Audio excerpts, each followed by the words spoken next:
Well, hey, Trent, welcome to the Discover Fort Smith podcast. We're so glad that you're here with us today. We just want to know a little bit about you. Are you from Fort Smith? Like, what's your story? Actually, it is, I guess, somewhat of a story. I am from Fort Smith, born and raised.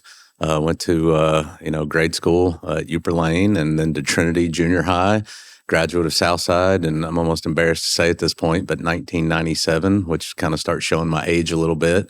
And then to the University of Arkansas. And from the University of Arkansas, I moved to Washington, D.C., and I worked for Congressman Marion Barry from Northeast Arkansas, handling agriculture and trade policy, and literally had zero intent of ever moving back to Fort Smith. Why did you come? Interestingly enough, after several years in D.C., I decided to move back home and get in my family's business at the time. And so I came back and did that and worked for them for almost 22 years. And then probably right about the time COVID, decided that I was ready to go do my own thing and bought a company in Van Buren and obviously owned the Majestic here in downtown Fort Smith. And, which is where we're at right now. Where we're at right now. Yeah, thanks for letting us come report absolutely. here. We're glad. We're always glad to use this venue. But so I mean, born and raised, spent some time away, but I guess they say there's no place like home. You get a chance to come back home and get to do some really cool things. Yeah. So your family is really ingrained in Fort Smith. Yes. Been around a long time here. Yeah. Can you tell us a little bit about that, about your family? Yeah. Actually, my great-grandfather started OK Foods. And so it was my great-grandfather, and then my grandfather was what got into what they call the contract broiler side of the business, which is really the poultry chicken side of the business. And then my father got into the business in 1978. And it was actually my mom's family's business. And my dad grew up in the furniture store, which was downtown, which was Goins Furniture. And after college at the University of Arkansas, Dad came back and was working at the furniture store. And my grandfather recruited him to come work for him at OK Industries at the time. And we've been around town a very long time. I have pictures at the house of what downtown Fort Smith looked like when the feed mill was built. And believe it or not, that was actually on the outskirts of town at the time. That was not in the center of downtown. That's one of my favorite murals. Yeah, it's beautiful. It's beautiful. That's an interesting story how that happened too. Tell us. Yeah. Steve Clark, who is also one of my business partners here at the Majestic, he had called me begging me to put a mural on there. And the reality of it was at the time, I was having a really hard time strategically trying to figure out how to do it safely because feed mill operates 24 hours a day, 7 days a week. And his first two requests, I told him no. And I just told him I couldn't, from an insurance perspective, figure out how to do it. And then one day I get this call from Steve, and he asked me to come to his office. And so I head over there at lunch, and we're having lunch, and then he puts the hard sell on me, and he's got Claire there and a couple of other people, and just kind of put me in a position to where I couldn't say no anymore. And so we did. We figured it out to do it safely. And, that required the use of booms and very strategic planning, making sure that we were kind of angled up and out of the way and still able to, make feed and do all the things. But, the three images on those feed mill kind of represent, where Fort Smith started, where we are currently, and where we're going. And I think it's one of my favorites, too. I love it. It is a beautiful mural. When was that painted? Gosh, that was probably the second or third unexpected. So I'm going to guess that was 2017 or 2018. Wow. I can't remember exactly, but yeah. So cool. Yeah, very cool. The one gentleman that's up there, Gene Beckman, the older gentleman with the belt buckle, he worked for OK Foods. And he retired, I believe it was on his 65th birthday. He retired on a Friday, and he showed back up to work Monday morning. And he continued working until his late 80s, until he passed. And just a remarkable young man. Actually, I think the story goes, he actually lied about his age when he was hired. He said he was 18 years old, and I think he was only 15 when he started working. Of course, that's way back in the day when things were different. But, I think he did some time in the armed services as well, but came back to Fort Smith, and just a remarkable man.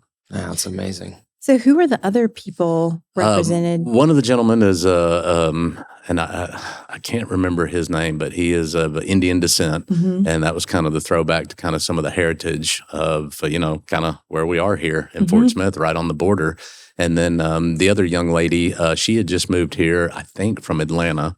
And Talisha Richardson had put me in contact with her, and she was more than willing to have her profile picture taken and be painted on the silo. And, now I know they still live here. I see her and her husband at shows quite a bit. And I think that, it's pretty cool to move to a town. All of a sudden, you've got this big mural of yourself in town. That's amazing. That is cool. That's like welcome to Fort Smith right there. Yeah. That's cool. Well, so you've been in Fort Smith. I've been in Fort Smith for 22, 23 years now. Yeah. And your family's got really deep roots here. Yeah. So we were talking earlier, like, we're just curious to know, how have you seen Fort Smith change, like, over time? Because you left and came back too. So, I mean, I'm sure there were some changes in between there too. I did, and that's the interesting thing I tell people about Fort Smith is when you're from Fort Smith, sometimes you don't see the change. When you go to other markets, all of us drive to Northwest Arkansas and you just see the boom that's happening time and time again. But what's remarkable about Fort Smith is what we see is sustained growth. And, all of a sudden you kind of 5 years later, you look around and you think, wow, 5 years ago, a lot of these things weren't here. And now all of a sudden they're here. And, I've seen a lot change in Fort Smith, though. We've seen changing of political tides in Fort Smith. We've seen changing of seasons. We've seen changing of downtown. There's a whole lot of changes that have happened downtown. And I feel like downtown just kind of every time it gets to the point of it's about to hit its stride, we get some kind of catastrophic event. When I was in high school, it was a tornado. And that came through here and kind of destroyed downtown. And that kind of set things back a little bit. And I really felt like 2017, 2018, coming into 2019, that downtown with all the development going on was really about to take off. And then COVID hit and everything got shut down. And so I think now we're just, still even kind of coming out of that COVID era where we're starting to see more things happen downtown. But, downtown Fort Smith has a lot to offer. I don't know that we as a downtown business owners always are the best at promoting what all is downtown, but there is a lot to do downtown, and we just need to figure out a mainstream way for the citizens to really understand it. Yeah. No, I totally agree. I mean, doing what I do with Discover Fort Smith, that's our job, is really to promote this city for visitors who are coming here. And I'm always shocked at how much is going on, because you hear all the time, like, there's nothing to do. And there's a lot to do in Fort Smith. And our downtown, like, could not agree more. We've got a lot to offer for a town of our size. I mean, we've got a lot of concerts going on. I mean, there's just, and speaking of concerts. And we did it 10 years ago. So, I mean, that's definitely changed. Yeah. But I was going to say, speaking of concerts, kind of going into the music vein here, clearly you're a music lover. Yes. Right? Yeah, absolutely. So you own the Majestic, which we're sitting in right now. It's a music venue in downtown Fort Smith, right off Garrison Avenue. And Josh, would you share the story So whenever I was a teenager, we were driving down Garrison Avenue. I was in the back seat, and the windows were down. It was kind of a beautiful fall evening. It sounds picturesque. Really, yeah. I mean, I'm romanticizing it, I'm sure. But, we were driving down, and I heard involved in this? No, I mean, I don't think so. It was like a church event thing, so I hope not. Okay. And I remember the music pouring out of here. I mean, it was Neumeyer's at the time. And that stuck with me. It was like a magical thing. And this place was magical to me. Yeah. And so that's what I remember about this place. Can you tell us a little bit about the history? Yeah. It's funny you say that, because when I was in high school, like on Friday nights, my parents would come down here and I would meet them down here to eat dinner. And obviously, I mean, you could come eat because it was the Rib Room at that point. Yeah. It was Neumeyer's Rib Room, Bill.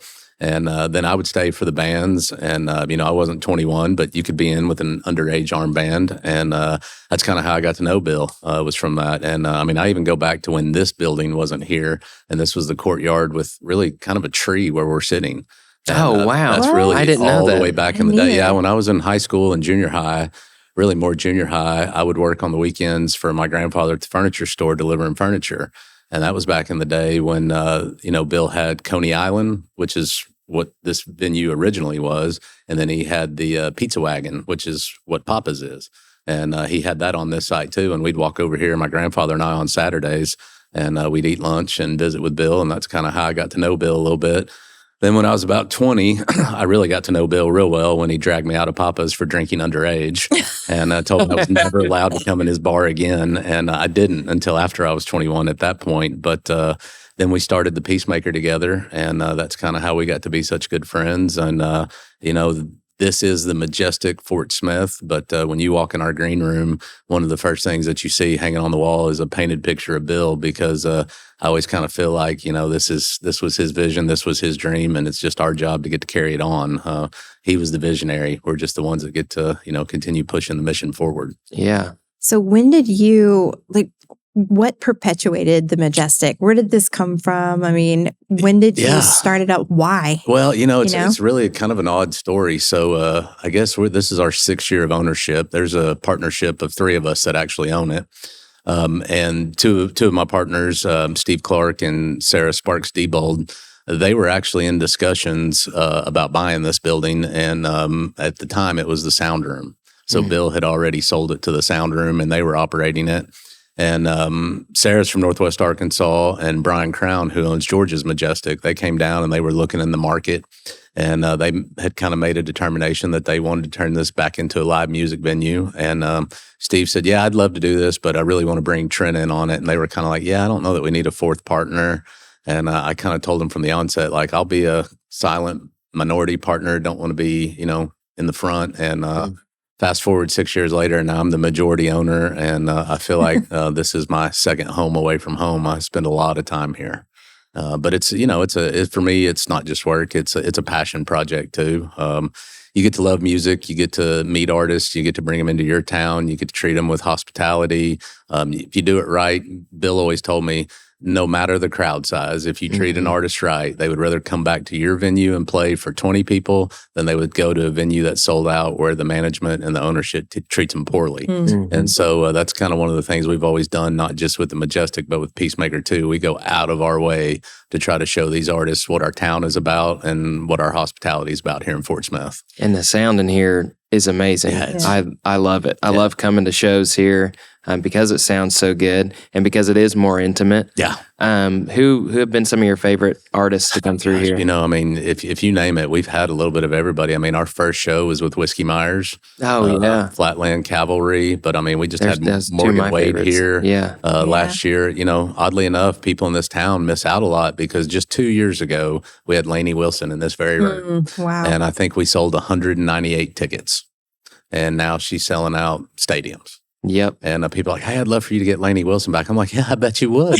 Yep. and that double comma price tag that comes with it. Yeah, right. 49 Winchester was here. Fantastic. Oh, yeah. There's a list that we have growing, and I've actually been thinking about putting a mural on the wall over there, starting with your first band and routing it all the way through. Because we run on average about 60 to 65 shows a year. Yeah. So, we've had several hundred artists through here in the last 6 years. Do you have any funny stories to tell?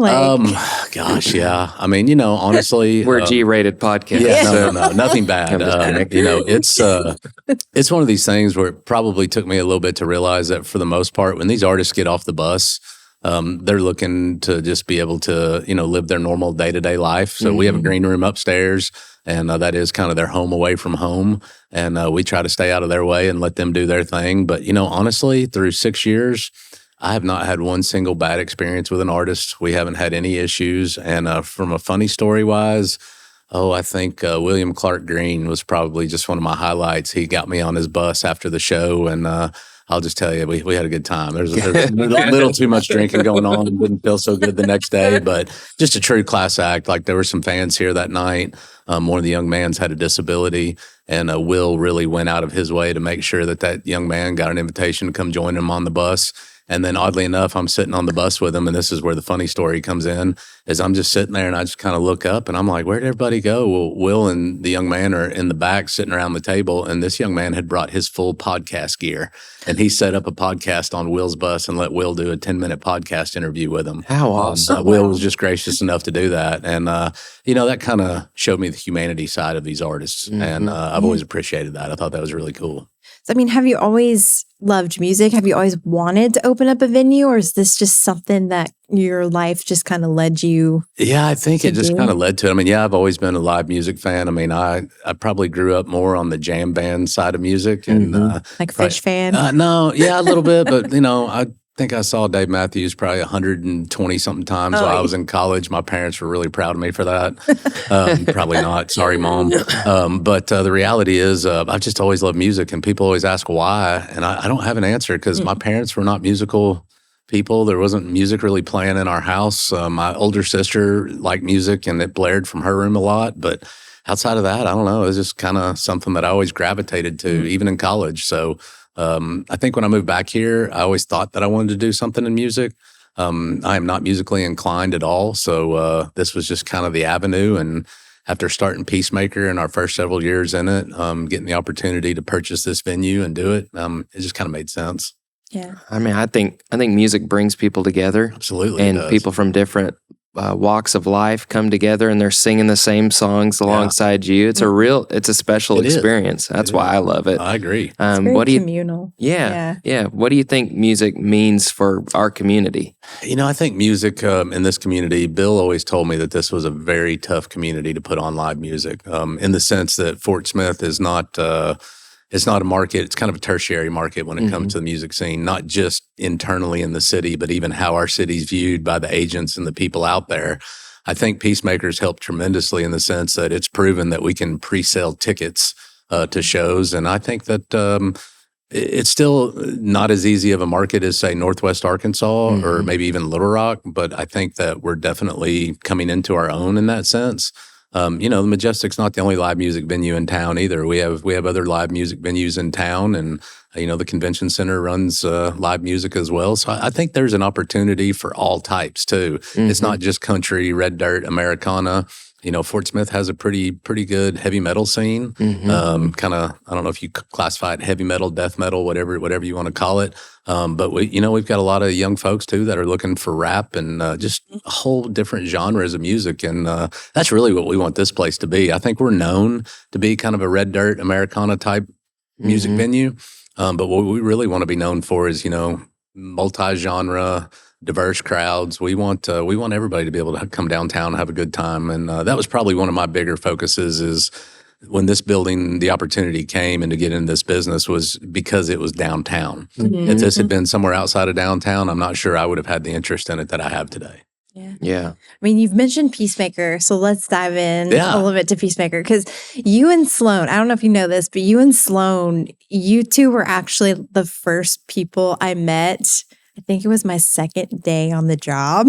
I did not realize that. The Convention Visitors Bureau. I remember the meeting, but I didn't know it was your second day. And we were meeting about Peacemaker and, setting all that up. And I had actually written a blog article for my interview for the job about Peacemaker. And so before I even got the job, I'd done all this research about you guys. And I was like, what? Fort Smith has a music festival here and on the Riverfront? And why? How did it start? How did you guys come up with this idea? And what do you have to do to make it happen every year? I mean, I'm blown away at all the work you guys do. I will tell you this, the board of directors that puts it on, we're all unpaid volunteers, and we do it for two reasons. One, to bring a really nice event to downtown Fort Smith and to raise money for children's charities. Our first year, I don't know how it all kind of happened. I think, there was just a group of people in town that were looking to find a way to kind of accentuate downtown. And I think we were able to do that. But there were three of us that started it, Jeff Gosey, Bill Newmeyer, and myself. And Jeff had started with a kind of a Facebook thing about, hey, let's throw a party in downtown Fort Smith. And then there was a meeting set up, and I can remember kind of the four of us and a gentleman named Roger Kinnensader, who was kind of more on the sound side of the music. And we met, and I told Bill that day, I was like, Bill, I don't really know anything about music. I just know I love it. So let me know what I can do to help. And that's just kind of where it all started. And then I remember that first year, the gates were about to open, and I think we had pre-sold 67 tickets. And I was like, what have we gotten ourselves into? And that was the year that we had Jason Isbell as our headliner. Awesome.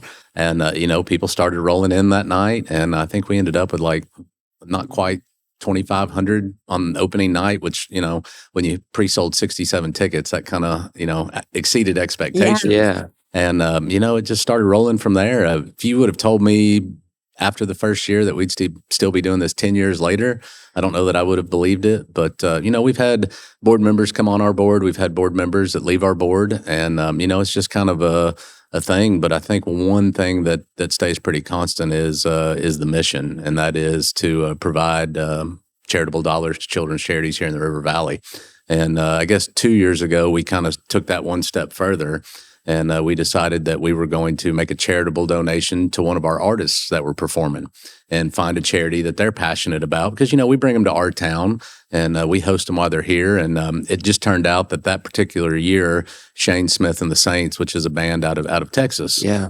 Shane's brother has some... He's got some opportunities in life to overcome, and one of the things that his brother had been doing is this charity called Jakey's Riding Roundup, and it's where they take individuals that have kind of muscular dystrophy type diseases, and they kind of help them get on horses and do some equestrian riding and kind of help them get out in nature. And so we decided that we were going to make a donation in honor of Shane Smith and the Saints to that charity. Well, that's when I learned that, Arkansas isn't just a small state. Even though Texas seems like a big state, it's a small state too. Because I called Shane's manager and told him what we want to do. And he said, man, that sounds great. Let me. And I said, look, we kind of want this to be a surprise. I don't really want to tell Shane. He's like, oh, no worries, no problem. Well, the very next day, I get a phone call from Shane's mom. And I'm like, how did you get my cell phone number? And she's like, well, so-and-so at the charity gave me your number. Shane's dad and I and brother would like to come up for this event. And I was like, well, yes, ma'am. We'd love to have you. We'll put you up in the hotel. We'll take care of you. And, I just remember Shane taking the stage. They were in the first song. And his mom and dad and his brother met me backstage. And we walked up backstage and we were standing there. And I could just see the connection that Shane turned around and he saw his mom and dad and his brother there. And he didn't know what was going on. Like, it was genuine. Like, you could just see his facial expression. And he was like, I don't understand what y'all are doing here. And so then after the set was when we made the charitable donation. And the interesting thing was Shane had actually been at home Thursday night in Texas with his family having dinner. Nobody said anything to him. Wow. And so, he left Friday morning to come up here because they were playing Friday night. And he's like, I was just with y'all last night. Y'all didn't say anything. And I mean, it was just, that to me is what Peacemaker's all about. The music's great and we love all that, but it's really all about raising the money and being able to give it to charity so that we can do good in the world. That's really what it's about. I think it's awesome. Really, it's super great. And one thing that you and Sloan talked about in our meeting was something else you guys do called the Emerging Artists. Yeah. And, you told me about Soul Studios, and I think it was like the next day. I was like, "Man, I got to go check out this place." Oh yeah, it's state of the art. It's an amazing studio.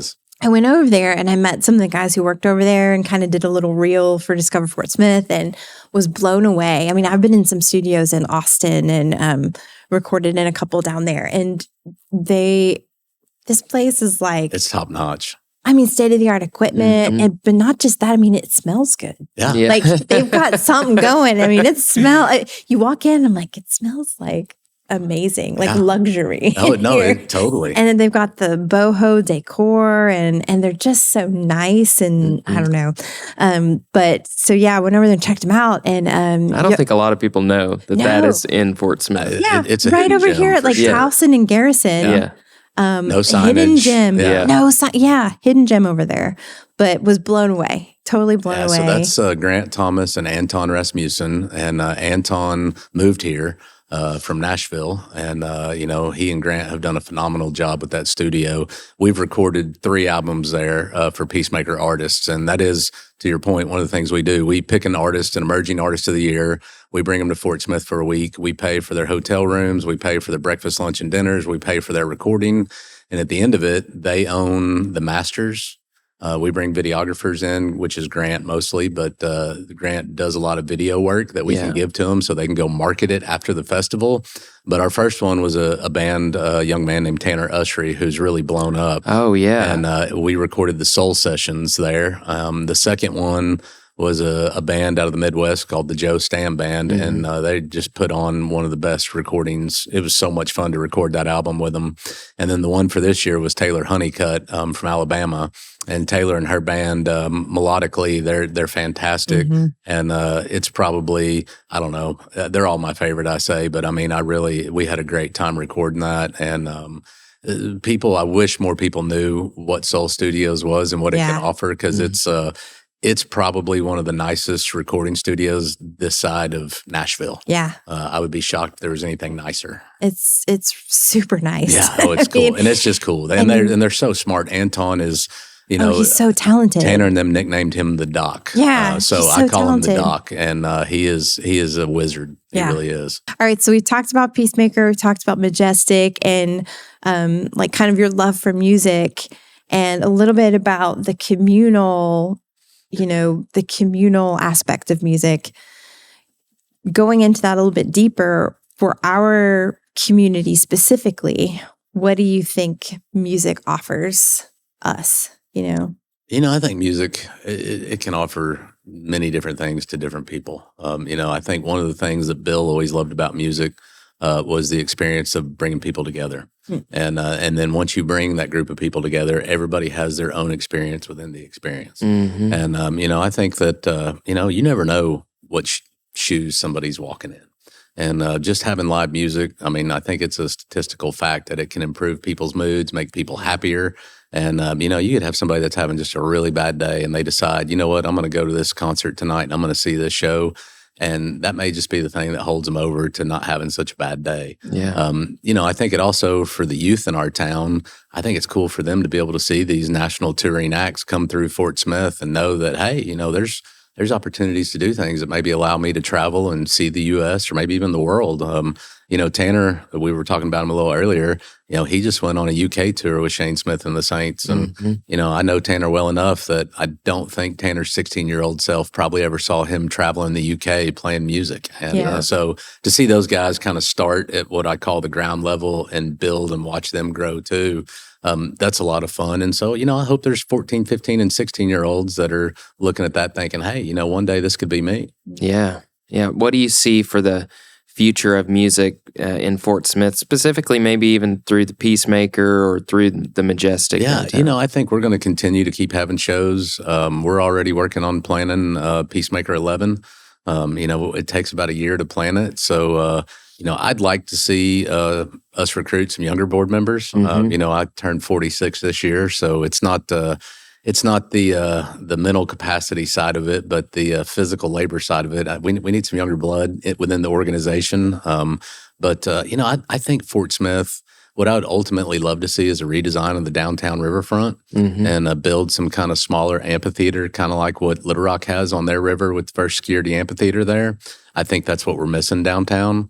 Nothing wrong with what we have. Don't get me wrong. I mean, it's very serviceable, but I think to kind of redesign that park and make it to where you're facing the river and kind of do it a little differently with the Marshall's Museum and the other things that are coming along the river. I just hope one day we'll be able to see kind of that type atmosphere happen down there. Yeah. Yeah, I've been calling it a Riverfront revival. Yeah. I think that's great. It really is happening with the Marshall's Museum, the new Institute of Creative Arts that's right there, the RV park, and then going on to John Bell Jr. Park, and then, of course, the bike and skate park and all that stuff. And then Fort Kids. The Fort Kids is coming along too. Right. Yeah, so I'm excited. And that's a perfect kind of segue too. You were asking earlier about, what do you see changing in Fort Smith? I mean, think about 10 years ago, none of those amenities were on the riverfront.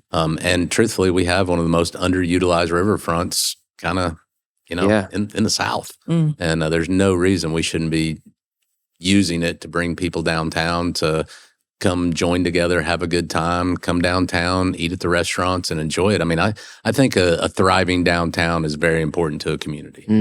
Yeah, totally. Yeah.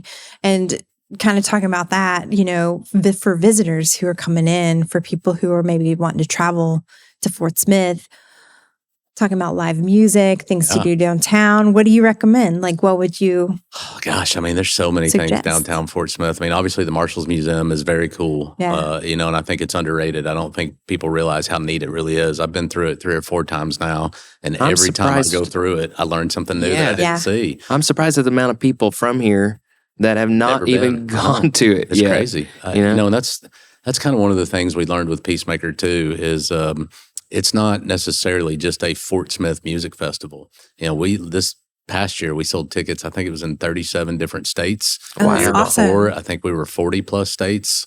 So we've really kind of turned it into a regional hub of that style of music. And I know the hotels downtown are busy. It's a great weekend for them. It's a great weekend for the bars and restaurants downtown. And, I would just love to see us figure out a way to utilize downtown and probably try to find a way to make downtown more accessible, walkability. Mm-hmm. Yeah. I think that would help.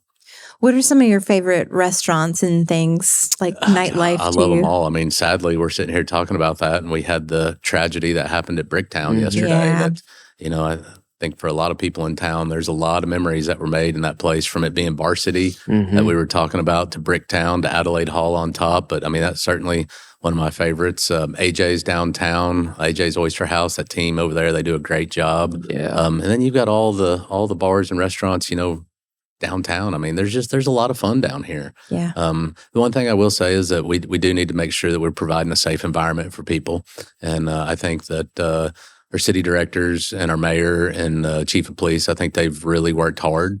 But I mean, it's downtown, and we've got some opportunities that we need to try to make things a little better. Yeah. Yeah. Somebody told me this once, and I've never fact checked it, but I think we're one of the only municipalities in the state that doesn't have a town square.